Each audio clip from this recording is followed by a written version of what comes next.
You've heard all this, you as a human being. Why don't you change? What prevents you? If each one of us asked that question, not verbally or merely intellectually as an entertainment, but ask that question most seriously and deeply, what's your answer? What's your answer to this problem that human beings have lived this way for millennia upon millennia? Why haven't they changed? Why haven't you, who are listening now, why haven't you changed? You know, if you don't change, what the consequences are. You'll be nationalistic, you'll be tribal, insular, isolated, and therefore having no relationship globally, fighting, building up more and more armaments, destroy each other. Now, why don't you, if you are at all serious in this matter, why don't you ask yourself that question?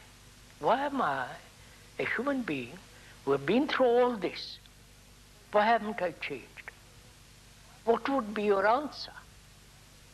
Either you are not serious, you want to live a very, very superficial life, and that superficiality temporarily satisfies you, or you really don't care. As long as you have immediate pleasures, immediate satisfactions, you really don't care. You don't care for your children if they are murdered. If you really have no deep love, affection for them, if you had, you would prevent all wars. So apparently, none of these things mean anything to you. Or probably you are so deeply conditioned psychologically. Of course, we are biologically conditioned, that's a different matter altogether. But psychologically conditioned, and one is not aware of it. And you can, unless that there is freedom from that conditioning, you will go on this way.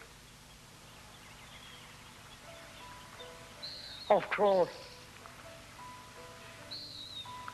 life is one.